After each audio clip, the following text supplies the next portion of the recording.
Hey everybody, welcome back. So in today's video, we're going to be talking about something that I think is going to make for a really interesting video that I don't see anyone else talking about, but seems to be kind of an increasingly prevalent common experience.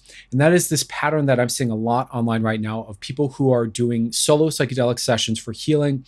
Generally, it's psilocybin, but could be other substances too. And often what's happening more and more is these people are taking these medicines by themselves and having really difficult experiences. So I'm seeing less reports of blissful, positive experiences, and way more commonly reports of, just a bunch of fear coming up, a bunch of shaking, a bunch of stress, anxiety, deep sadness for no particular reason, not necessarily coming from anywhere. And I want to talk about why I think this is happening and just kind of explore it because I don't see anyone else talking about it. And I feel like it needs to be addressed. So without further ado, let's go ahead and talk about it. And just super quick for context for you, if you are new to the channel, new to me, you've never seen any of my content before. My name is Dave. I'm a coach. I'm a hypnotherapist. I do work with people in the psychedelic space, mostly doing stuff like prep work, doing stuff like integration work, doing transformational coaching. Just so you know, I have a 30-year history of psychedelics. I started taking them in the early 90s. I've got hundreds and hundreds of experiences. I've been trained in a bunch of different coaching modalities, been coaching for going on 9 years now. And this is my area of passion, expertise. So if you like this kind of content, you're in the right place. Okay, enough said, let's go ahead and get into it. Okay, so I already kind of explained in the introduction here just a few moments ago, kind of this dynamic, but I want to kind of spell out what I'm seeing more and more to you guys so that you're on the same page with what I'm seeing in case this is you or someone you know. And in this video, I kind of just want to explore it a bit. I want to talk about what's going on, give you some ideas on why I think this is becoming a more common phenomenon, give you some reflection as someone who's taken psychedelics well before the internet era.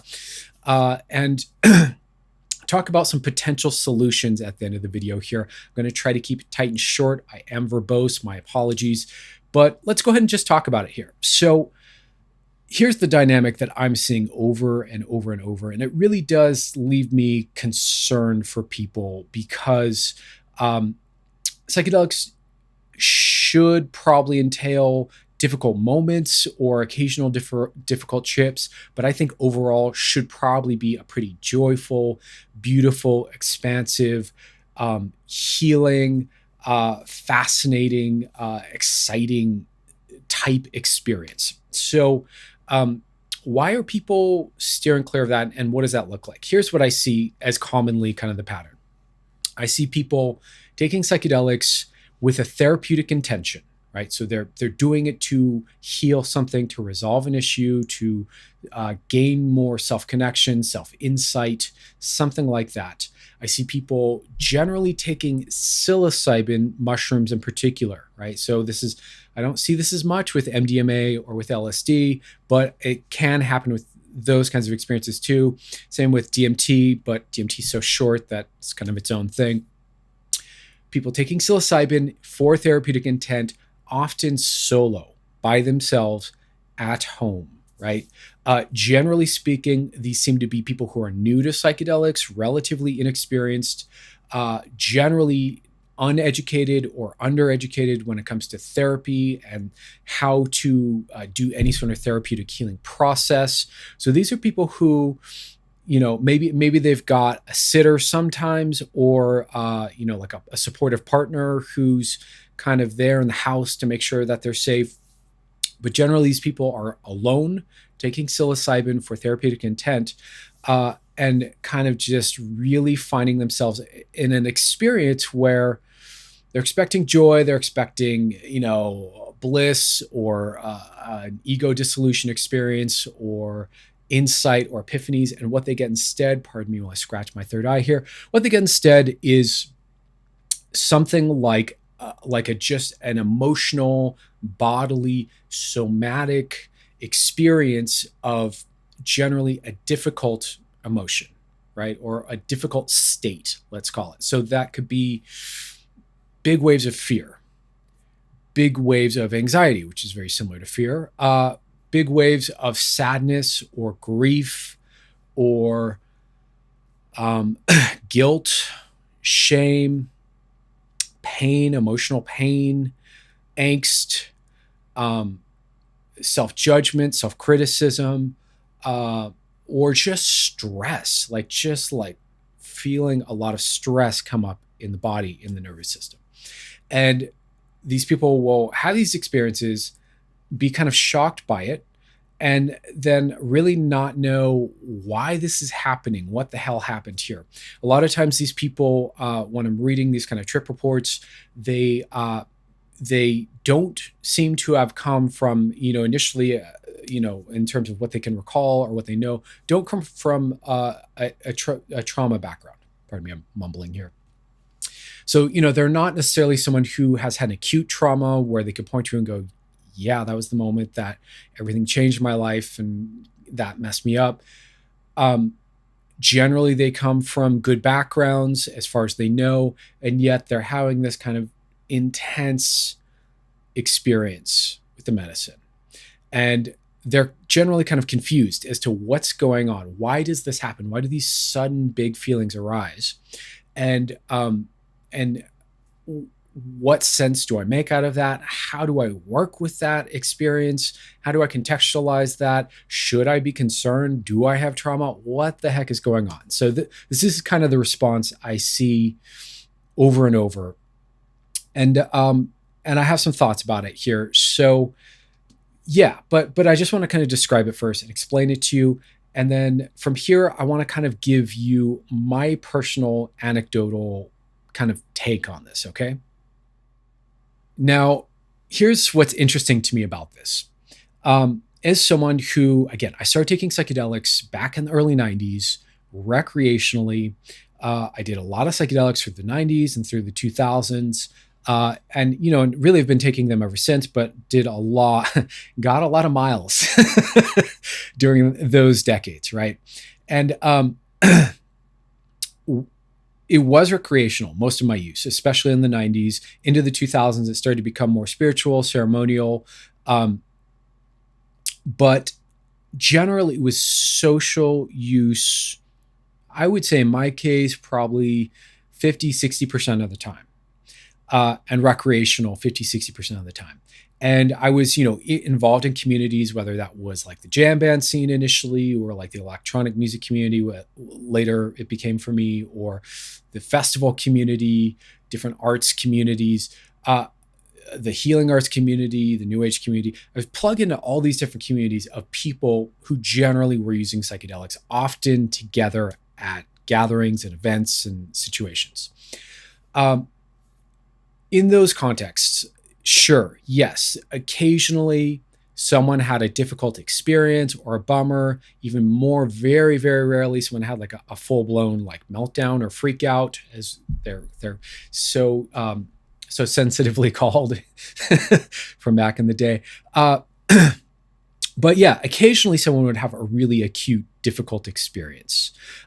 Slightly more commonly, people would have like a phase of their journey that was maybe a little heavier, a little sad, or a little overwhelming and overstimulating, or where they were processing something that wasn't unheard of, but it wasn't the dominant flavor of what was happening in that context.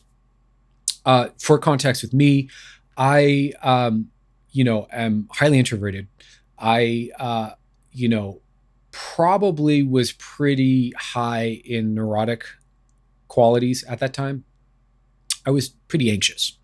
And so, but in a social setting, in a recreational social setting, I would have moments of self-reflection or nervousness or anxiety, but I would kind of reflect on it and work through it and kind of expand past it and have the support of friends to kind of help me lighten up, laugh through it, play through it, find my way through it, and proceed on. I say all this to say that, in those contexts, this kind of really heavily somatic, fearful, overloaded, overwhelmed, difficult experience did occur, but not as often as I'm seeing it online.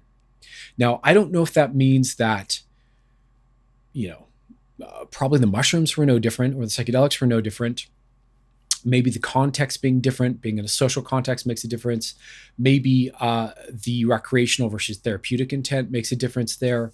Or maybe it's a case where now with the internet, we get people self-reporting who just tend that way more, and it's just that's kind of the louder thing that gets shared. So I don't know really what's going on, like exactly why, but I want to give you a few thoughts about why I think this is happening, and at least some ideas of where to go with it. Because if you're one of these people who you want the healing benefits of psychedelics, you're sold on it, you're bought into it, maybe you've had a couple good experiences and then you're having some difficult experiences, I want to kind of give you a sense of maybe why this is happening, and at least a couple things you can do to start to turn the tide for yourself and maybe have a better experience with it. So let's get into that a bit.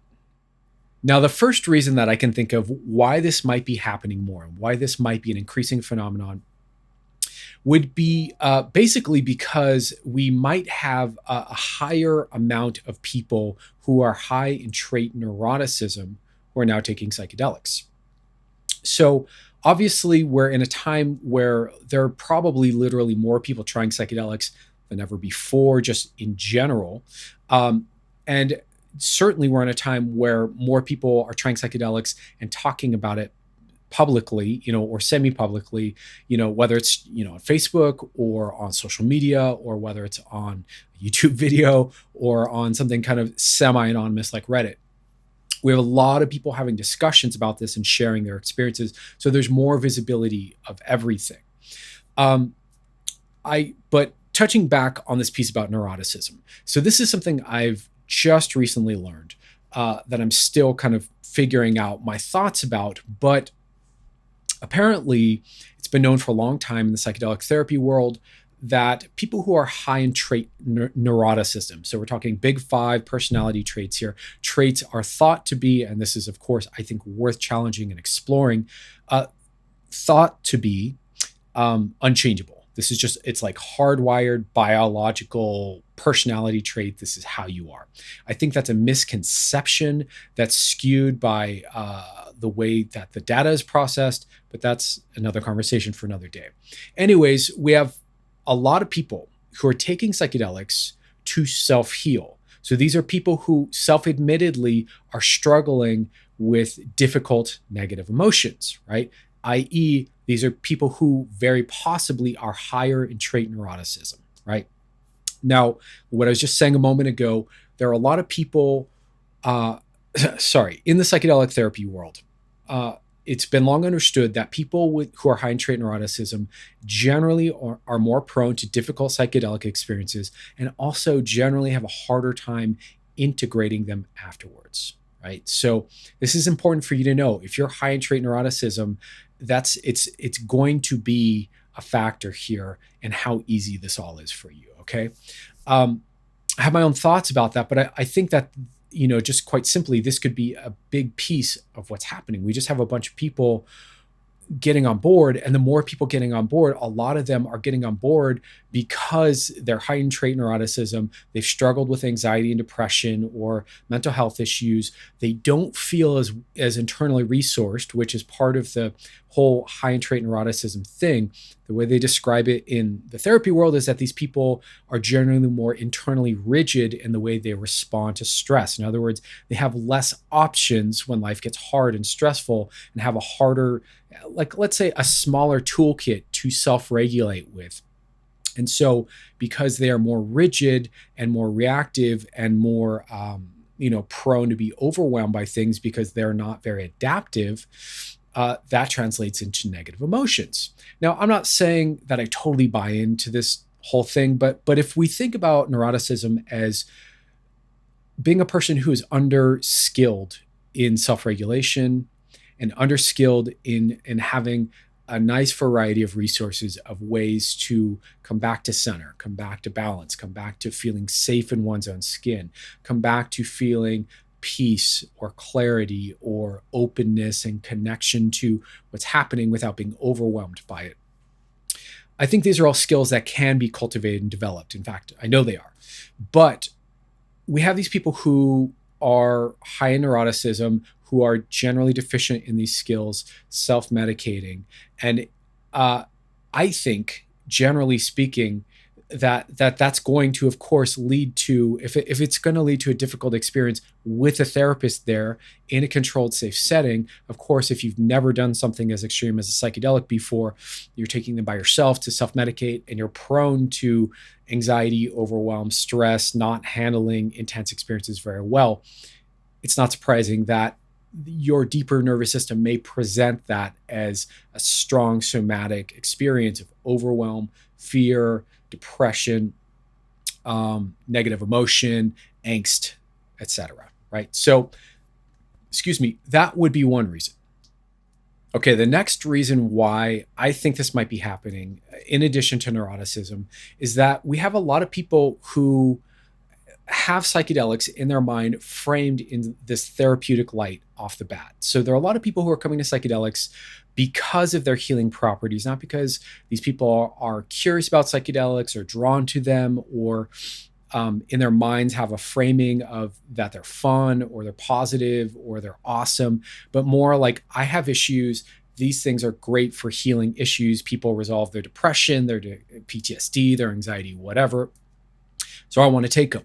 And then, generally speaking, what I see is people kind of rushing headlong into psychedelics with no, without doing them recreationally, without doing them to set up a playful relationship with them, without doing them in a way to just get acclimated and used to the strangeness and the weirdness and some of the common features of psychedelics. People are just kind of rushing in and just going for it. And not only are they just rushing in and going for it, they're rushing in and going for it with a focus on the problem, right? With a focus on what's wrong with me, what's the root of my issue, how come I'm broken, and, how do I fix it, right? And this is a major misconception. I think part of the reason that people think this way, it's kind of intuitive, it's kind of obvious, to ask myself, why do I have this issue? What's here? Why?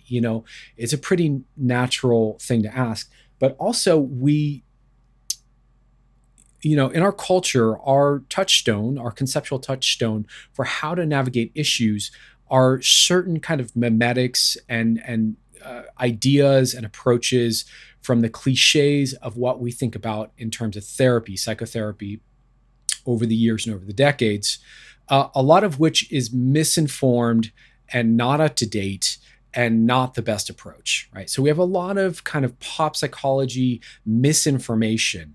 And one of those, one of the framings that I think is actually a major shortcoming, a major issue with therapy in the psychotherapeutic world, is this overemphasis on pathology, on psychopathology, on what the problem is, and also this kind of framing of things in an almost quasi pseudo medical diagnostic kind of language and way of conceiving of issues. So you have a thing, and that thing is called anxiety, and anxiety is blah, blah, blah, blah, blah, right? There's a lot of theory in psychology and psychotherapy that gets conflated for fact. And there's a lot of abuse of this psychopathological framing to create a certain sense of gravitas and expertise and trustworthiness in the therapy world. But it also really, again, skews towards an emphasis of the negative. Now, if we kind of port that understanding over to taking psychedelics, if we know that intention shapes the kind of experience we have, and your intention is to fixate and figure out, solve the problem, right? And that's where all your attention is going. And, then you take the medicine and you have this experience of your nervous system being kind of working in a different way, and it feels kind of disruptive and alarming and strange and confusing. And what ends up happening is that focus becomes just a self-expression of the nervous system showing you and answering what you're asking in this very kind of direct way. And so I think that it might be too misguided and slightly kind of direct and aggressive of an approach on behalf of a lot of these people that ends up landing them in a situation where they're just being walloped by their own neurotic quality, or by their own nervous system's response to the question of what's wrong with me, or what's the problem, or why do I have the problem. And so this is a whole other piece of it, is like learning how to nuance that and be a little more graceful about it. And this is really, again, where a coach, where a really good psychedelic therapist can really support you in a really good way. Because, if you're just being so aggressive at it, you're going at it, and then you're just, whoa, and you're overloaded, it may not be all that helpful unless you really know how to work with that, right? And so part of it is, I think, an overfixation on problem, and then, psychedelics to amplify, essentially. And so they amplify everything. They amplify our entire experience. They amplify our unconscious. They amplify our senses. They amplify memories. They amplify emotions and states. They amplify ideas and, kind of, what do you call it? Nonlinear thinking. They amplify everything, right? And both good and bad. And so if your focus is on this, this problem, it's going to amplify that. And then you get this big amplified problem coming back at you that you're really not prepared to deal with. So another way that we can think about this is a framing that I've learned from, kind of, like I said, my going back over and studying more about trauma and somatic therapy, and how to really work with deeply ingrained, deep patterns of stress and anxiety, and deeply held nervous system learnings that need to be unlocked and released and resolved and healed. And in the trauma therapy world, particularly in like somatic experiencing and some of the somatic modalities, there is this idea, this framing, that even bigger than all the PTSD that exists out there in society, the people who have had acute PTSD experiences, or even, childhood relational developmental trauma experiences, there is an even deeper, more broad, they kind of compare it to like the tip of the iceberg being PTSD. And then the real big iceberg underneath the water that our society is dealing with is something more like chronic dysregulation and chronic stress, chronic unprocessed emotions and whatnot that are being stored in the nervous system rather than being connected to, worked through, safely discharged and released, this kind of a thing. I forget what the term is. There's a term for it, but essentially it's like a therapeutic way of describing chronic pervasive stress. Some examples of how you can end up with a chronic stress pattern in yourself, even if you were raised in a pretty good environment, is, let's say your parents went through a long period, let's say 10 years, being stressed about money, or just busy working all the time and not as available as maybe your young nervous system and brain needed. Or you end up with a problem, like, let's say, the common, late teen, 20 something issue of what am I going to do with my life? And you have no answer to that question.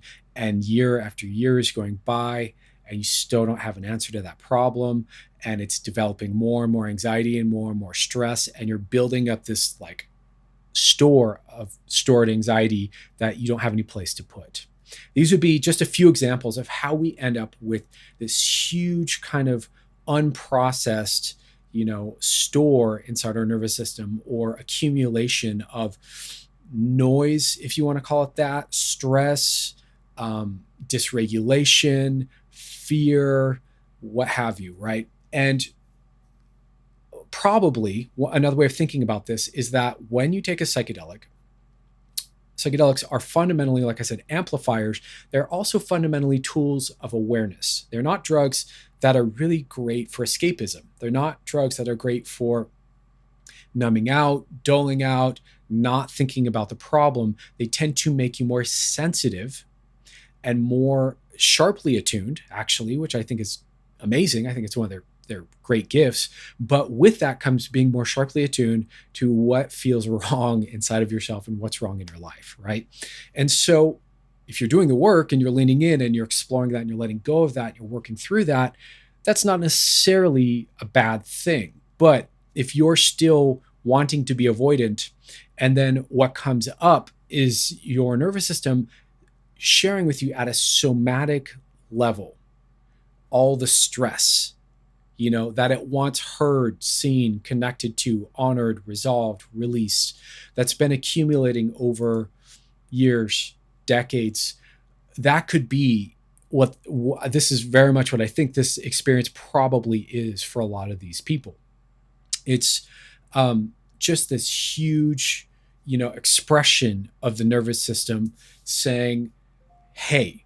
Now, there's a way that I think about this a lot when it comes to kind of a metaphor that I use, that I teach clients a lot when it comes to these kinds of big, sudden emotions, sudden state arising that's kind of intense and overwhelming, and you don't know where it came from.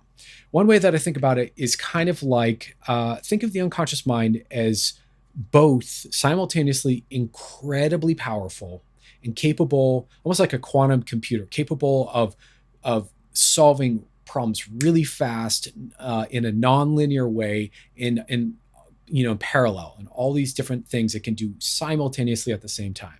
The unconscious mind is filled with the vast majority of information that your nervous system ever takes in, but filters most of it out so that you can focus on whatever you need to focus on, right? So most of it's in your unconscious.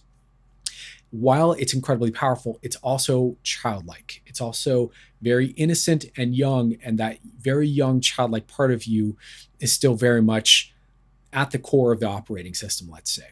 Now, what I think happens a lot when someone has this big sudden surge of state, of emotion that's kind of overwhelming, is it's kind of like the nervous system is, it's in the same way that a kid would walk up to you. And let's say they got a cut on their finger and they go, hey, look, I got an owie. I got a cut on my finger. And they want to show you. And it's really their nervous system's way of saying, hey, I want connection around this wound of mine, right? Our nervous system does this all the time. Another obvious example of this is when people vent with each other. What is venting is a way of saying, hey, I need connection around this thing that's causing me pain or stress or struggle, right? So the nervous system, in its childlike way, brings up whatever all that stored accumulated stress is in that same way and goes, hey, I want you to look at this with me. Hey, I want your attention here. I want connection here with this glut of stress that I haven't known how to process. But it doesn't give you a context. It's not going to give you the memory. It's not going to give you the series of all the times that you felt a little abandoned, or, that one moment you got bullied on the schoolyard. It's not going to give you a picture. It's not going to give you a narrative. It's not going to give your conscious mind an explanation. It's just going to give you the somatic state, just the fucking feeling of whatever it is.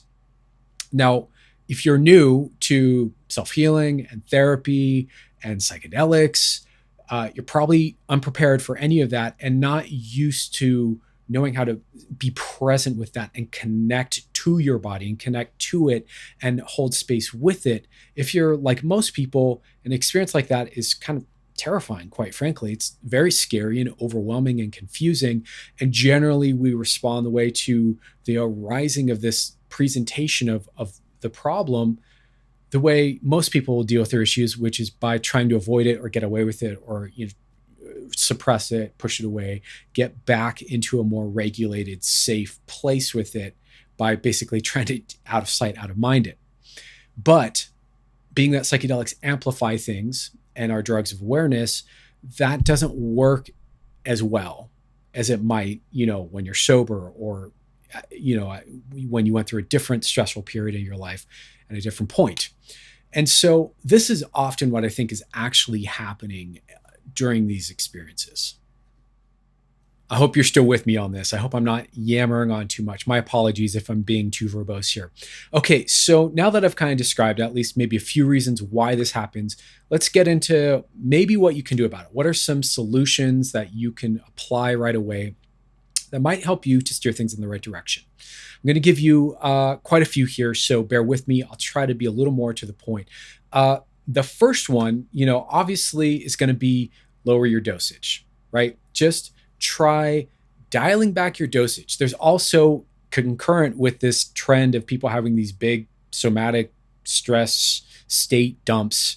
There's also people taking way higher doses than used to be normal because people have decided that Terence McKenna's, hey, do this once a year advice should be a, hey, do this once a week advice instead. So people are taking like 5 to 7 grams of mushrooms a week, which I think is, as someone, who's kind of old school in the psychonaut community, a little absurd and bizarre and extreme from my point of view.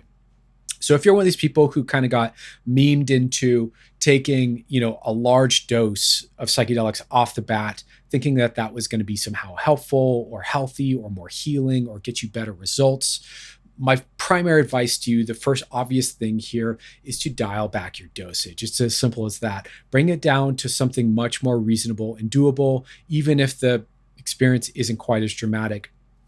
I think a lot of people conflate the drug with the healing. A lot of people conflate that the eating the psychedelic is the therapy, and that's not accurate at all. Healing can happen. I've had healings on microdoses. I've helped people heal on low doses. You can use smaller doses. In a lot of ways, they're more manageable and still get that opening of your brain to rewire in new ways more easily. You get that neuroplasticity even at a lower dose. So don't feel like you have to turbo dose it just because some tough guy on the internet is telling you that that's the thing to do. So that would be the first thing. My second piece of advice is to maybe chill out for a moment on trying to rush through healing all your trauma with eating mushrooms when you don't know anything about trauma healing or therapy or how to navigate psychedelics, and maybe just build a safe, fun relationship with the psychedelic and do them in a social recreational context. I know this is kind of contrary to the most of the messaging of the psychedelic therapy community, but I think there's great value in feeling safe with the substance in your body.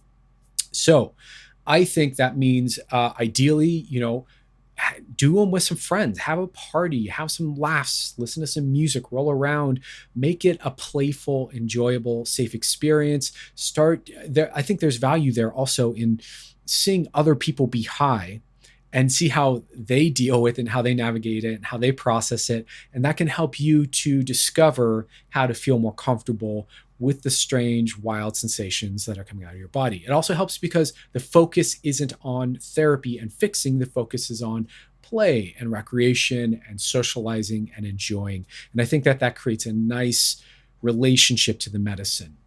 I think you should also probably take it by yourself in a recreational context at least a couple times, just to, the way I think about it, it's like getting your sea legs as a sailor, just to get the rhythm of the medicine and how it works and what it does so that you feel a bit more acquainted before you're really trying to deep dive and, figure out whatever your issue is.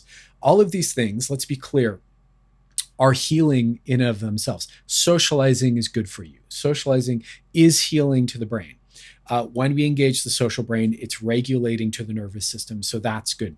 Also, just having some fun time on a relatively safe substance, incredibly safe actually, is also good for you to have a little laughter, a little play, listen to some of your favorite music, take a walk, draw or paint or, whatever it is you want to do some yoga, but take some time to yourself to have, just a liberating, healing experience with it outside of the context of fixating and focusing on your issues. I think that that's a really good thing to start with. Okay, another recommendation I'm going to make here, which again is something you never hear people talk about, but I think this works really well, is to take some sort of an anti-anxiety, in other words, an anxiolytic supplement, particularly one that works on the GABA system. So this would be supplements like L-theanine. This would be supplements like lemon balm tea or lavender oil or kava kava would be another one. Something that works on the GABA system in a mild way. You don't want like a heavy, strong GABA overload, but just a little bit. Take it 20 minutes, 30 minutes before you take your medicine so that you are in a nice, smooth, easy, less anxious state when you come up.